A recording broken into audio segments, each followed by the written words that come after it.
지난 주일 또 이번 주 이제 23년 저희 교회의 표 주제를 가지고 주제 설교를 말씀드립니다.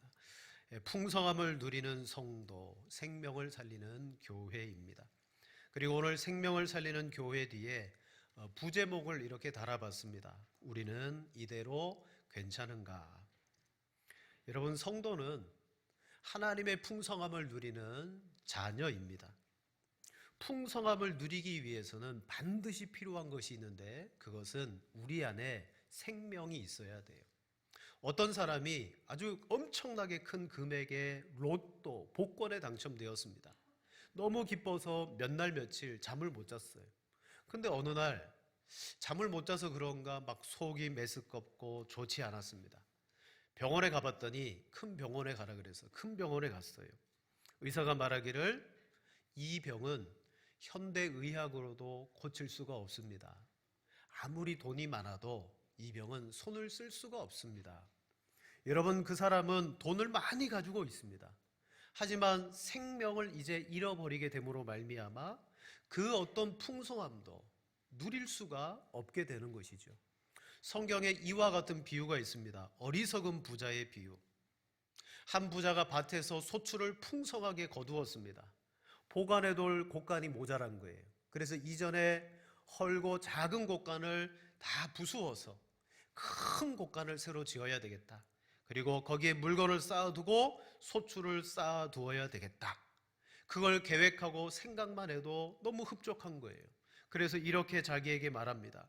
또 내가 내 영혼에게 이르되 영혼아, 여러 해 쓸 물건을 많이 쌓아두었으니 평안히 쉬고 먹고 마시고 즐거워하자. 즉 자기를 즐기자, 이 풍성함을 누리자라고 그는 마음에 위안을 얻었어요. 근데 하나님의 계획은 달랐습니다. 누가복음 12장 20절에 말합니다. 하나님은 이르시되 어리석은 자여 오늘 밤에 내 영혼을 도로 찾으리니 그러면 내 준비한 것이 누구의 것이 되겠느냐 하셨으니. 아멘. 아무리 부유하고 쌓아놓은 것이 많다 할지라도 생명이 없으면 그걸 누릴 수가 없는 겁니다. 여러분, 참된 부요를 누리기 원하면, 그 부요를 내가 얻고 누리기를 원한다면 우리는 생명 있는 존재가 되어야 됩니다. 성경에서 오직 이 생명과 부요함을 주시는 분은 예수님밖에 없다라고 말합니다. 자, 우리 요한복음 10장 10절 말씀을 다 같이 한번 읽겠습니다. 도둑이 오는 것은 도둑질하고 죽이고 멸망시키려는 것뿐이요 내가 온 것은 양으로 생명을 얻게 하고 더 풍성히 얻게 하려는 것이라. 아멘. 예수님이 오신 것은 우리에게 생명을 얻게 하시고 더 풍성함을 얻게 하려 하십니다. 생명과 함께 풍성함을 약속하셨어요. 그러므로 사람은 구원자 되신 예수님이 내게 계신가 계시지 않는가, 그것으로 인하여 우리 인생이 180도 달라집니다. 요한일서 5장 12절 말씀에 분명히 말합니다. 아들이 있는 자에게는 생명이 있고 아들이 없는 자에게는 생명이 없느니라. 오늘 우리가 살아가는 인생의 생명과 부요, 풍성함은 아들에게 달려있더라는 거죠. 오늘 저와 이 자리에 예배하는 여러분들은 내 안에 계신 성령으로 말미암아 그 성령이 보증되시고 그 성령이 증거하셔서 우리가 하나님의 거룩한 생명을 얻은 줄로 믿습니다. 자, 그래서 바로 교회와 성도는 어떤 관계냐? 우리는 생명을 가진 성도요, 생명을 가진 교회라는 사실입니다. 첫 번째로 우리가 교회는 생명을 가졌다. 성도는 생명을 가지고 있다. 자, 교회라는 거 다 아시죠? 세상 가운데 예수 그리스도로 말미암아 구원을 받아서 모여진 공동체예요. 교회는 하나님의 긍휼히 여기심을 먼저 받은 사람들의 모임입니다. 우리는 예수 그리스도 안에서 있는 하늘의 그 놀라운 복을 먼저 누리는 사람이에요. 교회는 예수님의 이름으로 구원받아 모였을 때, 자, 강조드리고 싶은 것은 이겁니다. 먼저 받은 사람이고 먼저 누리는 사람이다. 우리 모두는 이 복을 먼저 누리고 있어요. 하지만 이것을 우리만 누리라고 주신 것이냐? 성경을 보면 결코 아니에요. 자, 갈라디아서를 보면 사도 바울은 갈라디아 교회와 성도인 우리들이 받은 또 누릴 복을 이런 복이라고 말합니다. 아브라함의 복이다. 성경에는 여러 유명한 믿음의 사람들이 많은데 왜 사도 바울은 그리스도 예수 안에서 우리가 누릴 복이 아브라함의 복이라고 딱 특정했을까요? 그건 바로 아브라함의 복이 가지고 있는 특징이 있어요. 우리 갈라디아서 3장 14절 말씀 보세요. 이는 그리스도 예수 안에서 아브라함의 복이 이방인에게 미치게 하고 또 우리로 하여금 믿음으로 말미암아 성령의 약속을 받게 하려 함이라. 아멘. 아브라함의 복이 먼저는 우리에게 믿어서 성령의 약속을 받게 하고 우리뿐만 아니라 그리스도 예수 안에서 이 복이 이방인에게도 미치게 한다. 여러분, 아브라함의 복은요, 먼저 아브라함이 복을 받는 거예요. 그리고 그 복은 그로 말미암아 이방인에게 미치는 복입니다. 즉 하나님이 오늘 우리에게 성령의 약속으로 아브라함의 복을 주신 것은 우리로 그 복을 누려라. 그리고 이 복을 이방인에게도 전해서 그들도 누리게 해라. 그래서 아브라함의 복이라고 칭하고 있어요. 하나님이 복을 아브라함에게 선언할 때 분명한 목적을 두셨습니다. 창세기 12장 2절 3절에 보면 이렇게 말합니다. 너는 복이 될지라. 먼저는 아브라함이 복이 되는 거예요. 그리고 3절에 보니까 너를 축복하는 자에게는 내가 복을 내리고 너를 저주하는 자에게는 내가 저주하리니 땅의 모든 족속이 너로 말미암아 복을 얻을 것이라 하신지라. 아멘. 아브라함에게 약속하시고 그에게 복을 선언하셨어요. 너가 복이 되고 너로 말미암아 모든 땅의 족속들이 복을 얻을 것이다. 그래서 갈라디아서에서도 성도가 받을 복을 아브라함의 복이라고 칭한 이유는 여기 있어요. 나만 복 받는 게 아니라는 거예요. 오늘 교회와 성도된 우리로 말미암아 이방인들이 복을 받게 해라. 여러분, 아브라함의 복에서 땅의 모든 족속이 너로 말미암아 복을 받는다 그랬어요. 예수님은 너희는 모든 족속에게로 가서라고 말했어요. 바로 아브라함에게 주신 복이 예수님 안에서 이루어지게 된 거죠. 우리가 그 복음을 받음으로 말미암아 복받은 존재가 되었고 여기서 끝나는 게 아니라 우리는 이 복을 전해야 됩니다. 지난주 말씀은 우리는 그 복을 받았습니다. 하늘에 속한 신령한 복입니다. 그러나 오늘날 성도들이 그 복이 뭔지를 잘 모릅니다. 그래서 기도함으로 말미암아 지혜와 계시의 영으로 그 기업과 풍성함의 복이 어떤 것인지를 우리가 알아야 됩니다. 성경이 말하는 복은요, 이 땅의 세속적인 복이 아니에요. 하늘에 속한 복이에요. 바로 아브라함의 복이라는 거죠. 그런데 오늘날 한국교회는 안타깝게도 정말 이기적인 교회, 이기적인 그리스도인들이 되고 말았습니다. 우리 이기적이라는 말 알죠?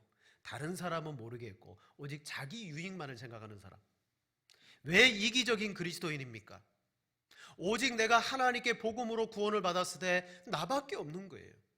내가 구원받고 내가 복을 받는 거죠.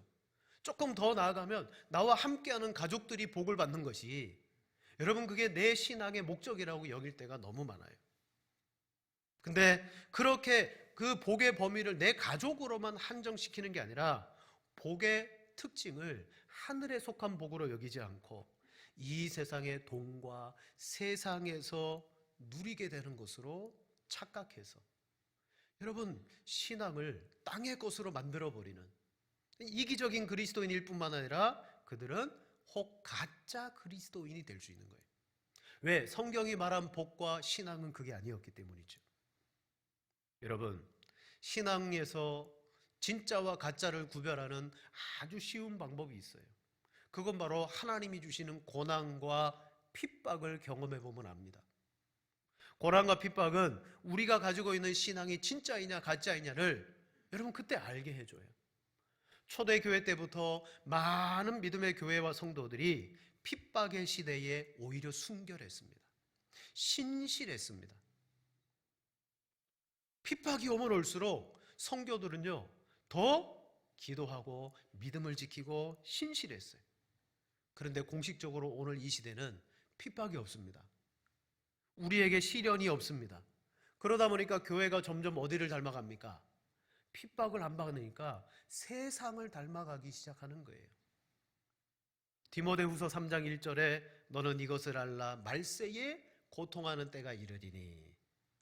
사람들이 자기를 사랑합니다. 돈을 사랑합니다. 자랑하고 교만하고 비방하고 감사하지 않고 거룩하지 않아요. 자, 그런 것은 이거는 정말 예수 믿지 않는 불신자들에게 나타나는 특징이지 라고 생각할 수 있지만 5절 말씀에 이렇게 말합니다. 경건의 모양은 있으나 경건의 능력은 부인하니 이 같은 자들에게서 내가 돌아서라. 아멘. 누구에게 이런 모습이 나타난다고요? 교회 다니는 사람, 신앙생활을 하고 있는 경건의 모양을 가진 사람, 그런 사람들에게서 이런 일들이 일어난다. 그럴듯하게 신앙생활 하는 것 같지만 실제 그들 속에 보면 능력이 없다. 경건의 능력이 없다. 사랑하는 여러분, 경건의 모양만 있고 경건의 능력은 실생활에서 부인하는 사람들은 누구냐? 가짜 그리스도인이에요. 오늘 그런 사람들이 교회 안에 여러분 넘쳐납니다. 그래서 교회는요 점점 세속화되는 거죠. 세상과 별 차이가 없어집니다. 그 결과 오늘날 기독교가 세상 사람들에게 전혀 흥미를 주지 못해요. 왜? 교회나 세상이나 별 차이가 없는 거예요. 이기적인 그리스도인인 거죠. 그들은 하늘에 속한 복을 바라보고 어떤 핍박과 고난도 이기며 사는 성도가 아니라 세상 사람들과 똑같이 이 세상의 것과 물질과 이 모든 것들을 탐하면서 그것을 복으로 삼으니까 다를 바가 없는 거예요. 그리고 그들이 마지못해 나가서 복음을 전하면 복음이 그들에게 전달되어질 리가 없어요. 무시합니다. 무시해요. 자, 왜 그렇습니까? 우리는 생명을 가진 성도요 교회임에도 불구하고 오늘날 교회가 참 오랫동안 핍박과 고난이 없는 가운데 세상과 비슷해져서 이제는 복음의 능력조차 세상 사람들은 여러분 인정하지 않습니다. 하지만 두 번째로 참된 성도와 교회에 대해서 성경은 이렇게 말씀합니다. 자, 참된 교회는 아무리 핍박을 받아도 그 교회는 칭송을 받더라. 여러분, 우리가 핍박을 받으면 쪼그라들 줄 알죠. 근데 성경에 보니까 교회는 핍박을 받으면 받을수록 도리어 세상으로부터 칭송을 받았어요. 성경에 나타난 교회들이 핍박을 받을 때 그 핍박을 받더라도 주변 사람들에게 있어서는 일반적으로 칭송을 받았어요. 사도행전 5장 12절 14절 말씀해 보면 사도들을 통하여 민간의 표적과 기사가 많이 일어나요. 믿는 사람들이 마음을 같이해서 모입니다. 그때 그 나머지는 감히 그들과 상종하는 사람이 없으나 백성이 칭송하더라. 왜 상종하지 않을까요? 저 사람들은 이런 말이죠. 별종이야. 감히 우리가 저 사람들과 함께 할 수 없어. 대단한 사람들이야. 그러면서 그들의 삶과 신앙에 대해서 칭송해요. 그리고 믿고 주께로 나오는 자가 더 많으니 남녀의 큰 무리더라. 이 말씀 뒤에 뭐가 나오냐면 베드로와 사도들이 사내들인 공회에 붙잡혀가서 고난을 받아요. 즉 초대교회는 사도들로부터 핍박받고 고난을 받던 시대였는데 사람들이 그들과 상종할 수 없을 정도로 구별된 거예요. 칭찬받습니다. 그리고 교회는요 믿는 사람들이 더 많아졌어요.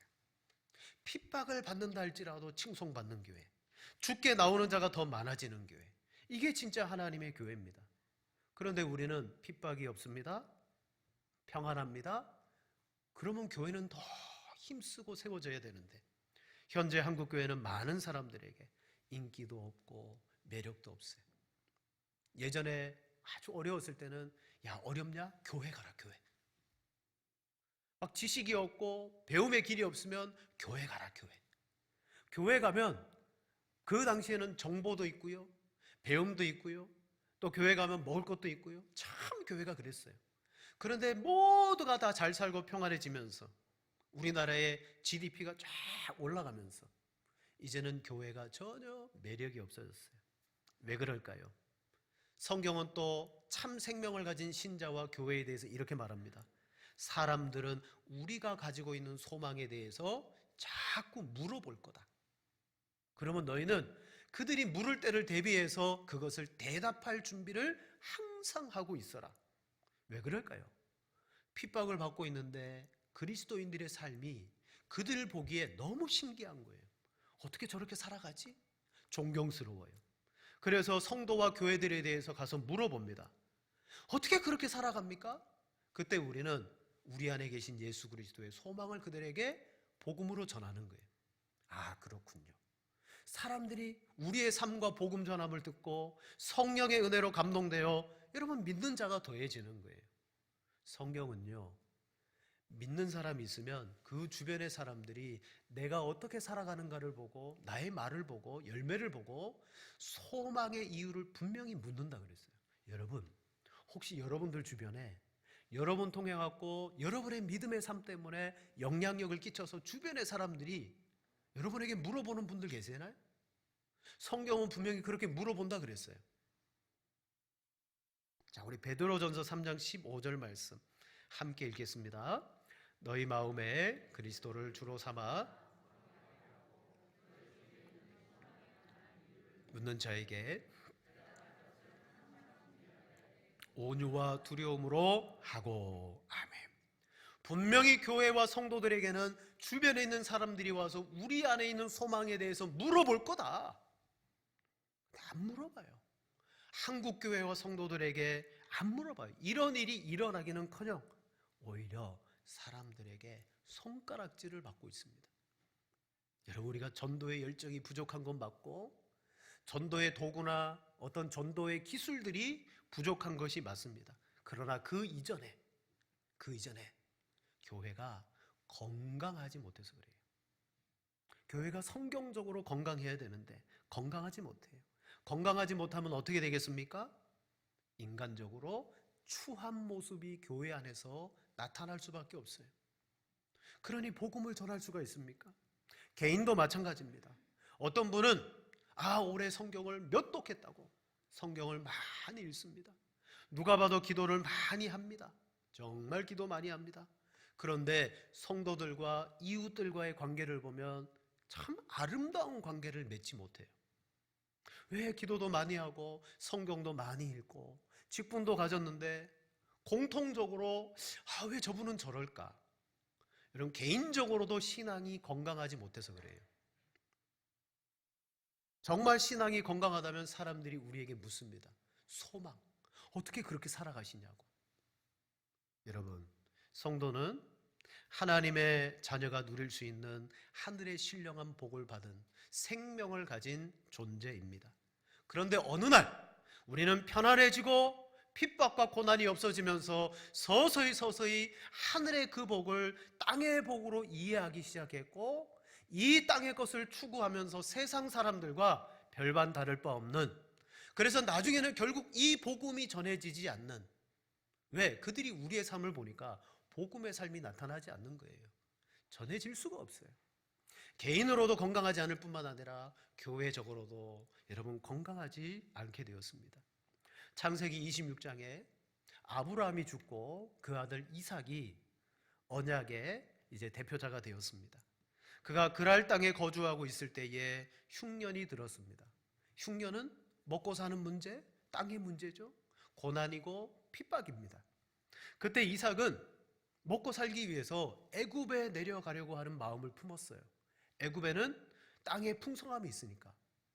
하나님이 이삭에게 나타나서 말씀합니다. 애굽에 내려가지 말고 내가 내게 지시할 땅에 거주하라. 그리하면 아브라함에게 맹세한 복을 주리라 약속하셨어요.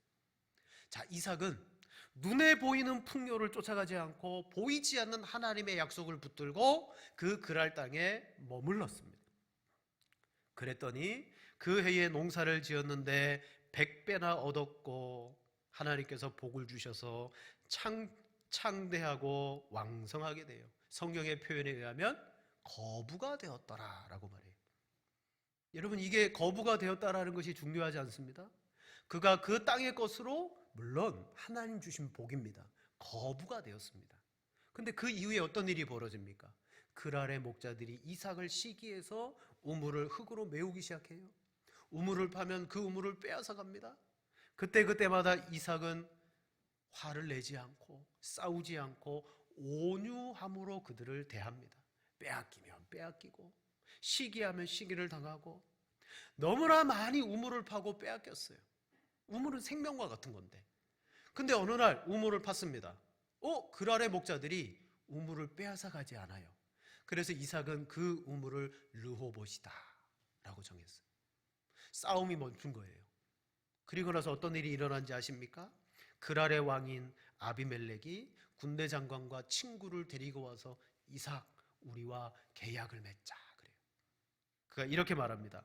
여호와께서 너와 함께 계심을 우리가 분명히 보았으므로 우리의 사이 곧 우리와 너 사이에 맹세하여 너와 계약을 맺으리라 말하였노라. 아멘. 잘 보세요. 이삭이 그 땅에서 100배의 소출을 거두고 거부가 되었어요. 보통 이 세상 같으면 누군가 거부가 되면 그때부터 사람들이 몰려오기 시작해요. 명함을 주고받고 함께 거래합시다. 함께 우리 동업합시다. 그런데 그때에는 아비멜렉이 오지 않았어요. 도리어 시기를 당했어요.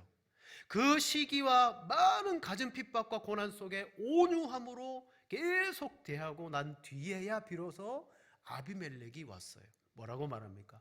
너와 하나님이 함께 하신 것을 보았다. 베드로전서 3장 15절 말씀에 의하면 우리 속에 있는 소망을 본 거예요. 여러분, 땅에 있는 부요를 얻었을 때는 오지 않았어요. 고난을 당하고 그 고난의 연속 뒤에 비로소 이 이삭이 어떻게 살아가는가를 보고 아비멜렉이 온 겁니다. 야, 이삭 너 대단하다. 이삭 어떻게 견뎠느냐? 이삭을 높인 게 아니에요. 아비멜렉은요, 하나님이 너와 함께함을 보았다. 그들이 스스로 오잖아요. 여러분, 우리가 이 땅에 교회가 돈이 많아지고 부해지면 세상이 복음을 들을까요? 안 듣습니다. 오히려 우리가 세상 가운데 거룩함을 지키고 생명의 복음을 지키고 핍박도 받고 고난도 받고 그리스도인들로서 좀 부끄러움도 받고 정체성을 확실히 지키며 나아갈 때 우리를 계속 보는 거예요. 그리고 그 마지막 뒤에 야, 대단하다. 어떻게 그렇게 사냐? 그럼 우리는 자연스럽게 복음을 말하는 거예요. 오늘 우리의 삶과 교회가 세상에 이렇게 보여줄 게 없는 거예요. 우리의 세상과 똑같으니까. 그들이 구하는 땅의 것을 우리도 구하는데 뭐 다를 게 뭐가 있어요? 그들이 우리보다 더 지혜로워요. 더 세상에서는 더 잘 돼요. 자, 하나님께서 우리에게 생명을 주신 이유가 어디에 있습니까? 우리는 이 땅의 것 때문에 생명 받은 게 아니에요. 생명을 주신 것은 봐라 너희의 복은 하늘에 있다. 여러분, 그것을 믿음으로 이 땅에 복음을 붙들고 우리는 생명의 사람으로 살아가는 거예요. 그럴 때 조롱합니다. 야, 내가 아는 어떤 집사는 술도 마시고 같이 노름도 하고 놀던데 넌 뭐냐? 비아냥거린 것 같지만 여러분, 그 속에는 인정함이 있는 거예요. 그리고 마지막에는 그렇게 말합니다. 야, 진짜 예수 믿을 거면 난 너처럼 믿겠다. 그럼 이제 그 마음이 열리는 거잖아요. 소망을 이야기할 때가 오는 거예요. 여러분, 우리가 그런 성도가 돼야 되는데 똑같이 땅의 것을 추구하면서 그렇게 살아갈 때 교회는 편리하긴 하겠죠. 열심히 벌면 부도 없겠죠. 그러나 복음이 전해지지 않습니다. 그러므로 마지막 세 번째, 성도와 교회는 그리스도를 주로 삼아서 거룩하게 살아가야 돼요. 거룩하게.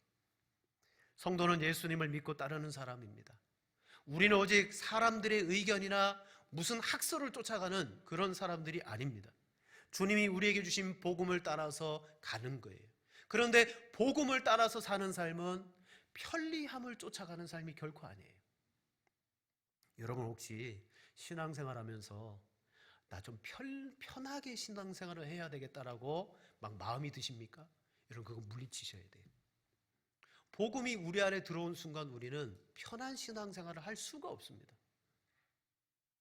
왜 그럴까요? 주님이 이미 우리를 부르실 때 그걸 위해서 부르신 게 아니기 때문에.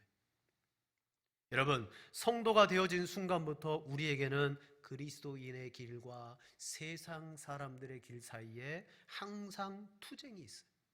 내 안에 내가 얻을 수 없는 하나님의 영원한 의를 예수님 안에서 얻었습니다. 그리고 주님은 우리에게 삶을 요구하십니다. 어떤 삶? 좁은 문으로 들어가라. 분명히 말합니다. 좁은 문으로 들어가라. 하지만 이 좁은 문은 찾는 이가 없다. 너무 좁고 협착하고 너무 불편하고 힘들고 고통스러운 거예요. 하지만 이 좁은 문에는 생명을 인도한다라고 분명히 말했어요. 우리가 예수 그리스도를 믿고 난 다음에 복이라고 말하면서 땅의 것을 추구하는 것은 다 구하는 거잖아요. 그건 넓은 문이에요. 누가 그거 좋지 않은 사람이 어디 있어요? 다 좋아하죠. 그러나 좁은 문, 복음을 받아들이고 난 다음에 정말 주님이 원하는 삶이 뭔가를 우리는 기도하고 구해야 돼요. 오늘 주님이 우리를 부르시는 목적, 그 뜻과는 상관없이 우리는 참 편리하게 신앙생활을 하려고 합니다. 세상과 투쟁하거나 죄와 싸우기보다는 그냥 세상을 누리고 적당하게 살아가려고 해요. 그래서 오늘날 교회를 뭐라고 어떻게 표현해야 마치 취미를 같이 하는 동호회 같다는 거예요. 취미를 같이 하는 동호회. 오면 취미가 같아요. 여러분 예수님 믿는 취미가 같아요. 그럼 모이면 서로의 예수님 믿는 고난, 핍박, 아픔 이런 것은 없어요. 다 같은 그냥 편안한 거. 지난 연말당회 때 우리 장로님들과 연말당회니까 이야기를 많이 했습니다. 허심탄회한 이야기를 많이 꺼내 놓으셨습니다. 그때 제가 이런 말씀을 들었어요. 우리 장로님께서 이렇게 말했습니다. 주일 예배를 드리면 목사님의 설교를 들으면 멋진 한 편의 강의를 듣는 것 같습니다. 그런데 어떻느냐? 거기서 끝인 것 같습니다. 여러분, 오늘 강의가 멋졌습니까? 여러분도 그렇게 생각하십니까? 그 말씀이 옳으신 것 같아요. 주일에 이 시간 편안하게 앉아서 찬송하고 마치 멋진 강의를 한 편 듣고 그냥 돌아가는 것, 그게 진정한 신앙의 삶이고 생활이냐? 아니라는 거죠. 제가 돌이켜봤을 때 진짜 주님이 우리를 성도와 교회로 부르신 것은 이렇게 모여가지고 편안하게 설교 말씀을 강의처럼 듣고 좋았다라고 돌아가며 그렇게 끝내는 것이 신앙의 삶이냐? 결코 아니라는 거예요. 거기에는 뭐가 있습니까? 적당히 믿고 편안히 믿고 그냥 무탈하면 된다라는 사고방식이 들어있는 거예요. 여러분 23년 분명히 우리는 풍성함을 누리는 성도의 삶을 살아야 됩니다. 하늘에 속한 복으로. 그리고 그 속한 복을 누리기 위해서 우리에게는 생명이 있습니다. 주님이 이 생명을 왜 주셨습니까? 더 편안히 살아라? 더 너의 안위를 위해서 살아라? 그게 아니잖아요. 우리가 말씀을 들으면 세상 가운데 나가서 전투적으로 사는 거예요. 죄와 세상에 대해서 싸우는 거예요. 그러다 보면 왜 너만 유달리 그렇게 살아가냐? 교회에서 말씀을 들었는데 이게 성도의 삶이라 그랬다. 어떻게 보면 책임은 이 강단에 말씀을 전하는 저에게 있는 거예요. 그래서 제가 여러분들에게 강하게 어필할 필요가 있는 거죠. 여러분, 적당히 믿고 사는 신앙의 삶은 진짜 신앙이 아닙니다. 참된 신앙은 결코 적당히 할 수 없어요. 해서도 안 되고. 오늘 우리가 물려받은 이 성경과 복음에는 예수 그리스도의 보혈의 피가 담겨 있습니다. 그리고 이 성경과 복음을 우리에게 주시기까지 수많은 믿음의 선진들의 순교, 핍박, 고난이 있습니다. 우리는 그걸 받았습니다. 하지만 오늘 이 시대에 우리는 더 이상 핍박도 없고 고난도 없고 그래 우리가 이 복음을 받았으니 평안히 살아가자. 그게 이기적인 그리스도인이 아니고 여러분 누구이겠습니까? 부탁드립니다. 나의 안위와 편의를 위한 신앙생활 하지 마시기를 바랍니다. 그죠? 여러분의 개인의 기도의 골방을 찾아 열심히 기도하시고 하나님의 은혜의 방편이 되는 말씀을 의지하면 의지할수록 더 여러분은 투쟁하시고 싸우시고 복음 안에서 몸부림치시기를 바랍니다. 그게 안 되니까 여러분 예배당에 나와서 기도하고 함께 무릎 꿇고 함께 하나님 앞에 말씀 듣고 기도하고자 여러분 모이는 거 아니겠어요? 이미 주님이 우리를 부르실 때 부르심의 첫 단추가 무엇이었습니까? 우리 마태복음 16장 24절 25절 같이 읽겠습니다. 이에 예수께서 제자들에게 이르시되 누구든지 나를 따라오려거든 자기를 부인하고 자기 십자가를 지고 나를 따를 것이니라. 누구든지 제 목숨을 구원하고자 하면 잃을 것이요 누구든지 나를 위하여 제 목숨을 잃으면 찾으리라. 아멘. 말씀을 정리하겠습니다. 이미 주님이 우리를 처음 부르실 때의 첫 모습이 뭡니까? 자기를 부인하고 자기 십자가를 지고 와라. 고난과 핍박이 전제된 신앙의 삶이죠.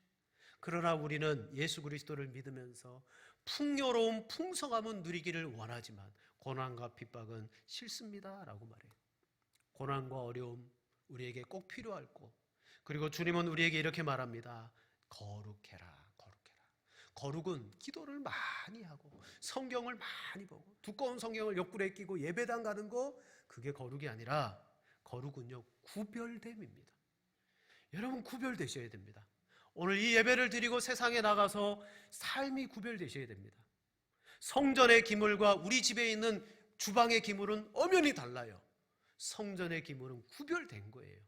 여러분이 세상 가운데 말씀과 기도로 구별된 삶을 위해서 성령 하나님을 의지하실 때 혹여 고난이 올 수 있고 여러분 핀잔도 맞을 수 있어요. 하지만 그대로 사십시오. 그리고 비로소 사람들이 여러분 속에 소망의 이유를 물을 때까지 여러분 부단히 힘들고 어렵지만 자기를 쳐서 복종하는 여러분 그런 생명력 있는 그리스도인이 되시기를 바랍니다. 23년 여러분 우리 이대로 좋습니까? 이대로 그냥 가는 게 좋은가요? 공동회 해가지고 이대로 가는 게 좋다 그러면 가시죠. 그러나 하나님의 말씀이 우리에게 이게 아니라 그러면 여러분 진정한 말씀으로 신앙의 삶을 살아가시기를 바랍니다. 이제 다음 주에 또 이렇게 생명을 살리는 교회에 그럼 이제 우리가 무엇을 해야 될까? 그 말씀을 또 드리겠습니다. 우리 안에 문제가 있고 연약함이 있음을 아시고 기도하고 자기 자신을 돌아보면서 먼저 거룩하게 구별됨을 위해 힘쓰시는 여러분들 되시기를 축원을 드립니다.